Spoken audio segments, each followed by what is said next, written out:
Recording by Alan Wayman. Andersen's Fairy Tales by Hans Christian Andersen. Chapter 15. The Little Match Girl. Most terribly cold it was. It snowed, and was nearly quite dark, and evening, the last evening of the year.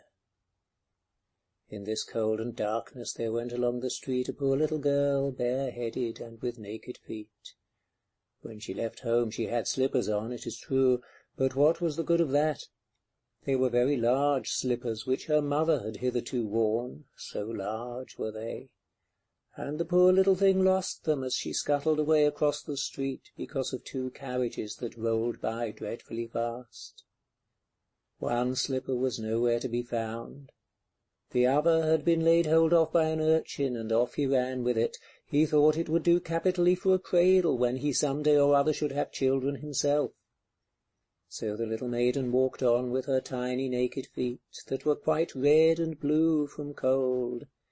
She carried a quantity of matches in an old apron, and she held a bundle of them in her hand. Nobody had bought anything of her the whole livelong day. No one had given her a single farthing. She crept along, trembling with cold and hunger, a very picture of sorrow, the poor little thing. The flakes of snow covered her long fair hair, which fell in beautiful curls around her neck, but of that, of course, she never once now thought. From all the windows the candles were gleaming, and it smelt so deliciously of roast goose, for you know it was New Year's Eve.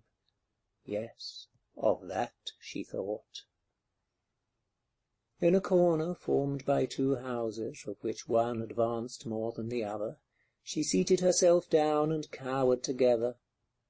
Her little feet she had drawn close up to her, but she grew colder and colder, and to go home she did not venture, for she had not sold any matches and could not bring a farthing of money. From her father she would certainly get blows, and at home it was cold too, for above her she had only the roof, through which the wind whistled, even though the largest cracks were stopped up with straw and rags. Her little hands were almost numbed with cold. Oh, a match might afford her a world of comfort, if she only dared take a single one out of the bundle, draw it against the wall, and warm her fingers by it. She drew one out. Rsh! How it blazed, how it burnt! It was a warm, bright flame, like a candle, as she held her hands over it. It was a wonderful light. It seemed really to the little maiden as though she was sitting before a large iron stove, with burnished brass feet and a brass ornament at top. The fire burned with such blessed influence, it warmed so delightfully. The little girl had already stretched out her feet to warm them too.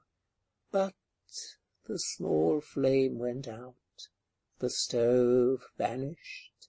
She had only the remains of the burnt-out match in her hand.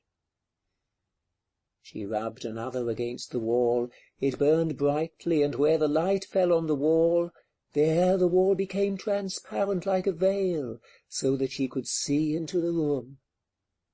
On the table was spread a snow-white tablecloth. Upon it was a splendid porcelain service, and the roast goose was steaming famously with its stuffing of apple and dried plums. And what was still more capital to behold was, the goose hopped down from the dish, reeled about on the floor with knife and fork in its breast, till it came up to the poor little girl, when the match went out, and nothing but the thick, cold, damp wall was left behind. She lighted another match. Now there she was, sitting under the most magnificent Christmas tree. It was still larger and more decorated than the one which she had seen through the glass door in the rich merchant's house. Thousands of lights were burning on the green branches, and gaily coloured pictures, such as she had seen in the shop windows, looked down upon her. The little maiden stretched out her hands towards them, when the match went out. The lights of the Christmas tree rose higher and higher. She saw them now as stars in heaven. One fell down and formed a long trail of fire. "Someone is just dead," said the little girl. For her old grandmother, the only person who had loved her, and who was now no more, had told her that when a star falls, a soul ascends to God. She drew another match against the wall. It was again light, and in the lustre there stood the old grandmother, so bright and radiant, so mild, and with such an expression of love. "Grandmother," cried the little one, "oh, take me with you! You go away when the match burns out. You vanish like the warm stove, like the delicious roast goose, and like the magnificent Christmas tree." And she rubbed the whole bundle of matches quickly against the wall, for she wanted to be quite sure of keeping her grandmother near her. And the matches gave such a brilliant light that it was brighter than at noonday. Never formerly had the grandmother been so beautiful and so tall. She took the little maiden on her arm, and both flew in brightness and in joy so high, so very high, and then above was neither cold, nor hunger, nor anxiety. They were with God. But in the corner, at the cold hour of dawn, sat the poor girl, with rosy cheeks and with a smiling mouth, leaning against the wall, frozen to death on the last evening of the old year. Stiff and stark sat the child there with her matches, of which one bundle had been burnt. She wanted to warm herself, people said. No one had the slightest suspicion of what beautiful things she had seen.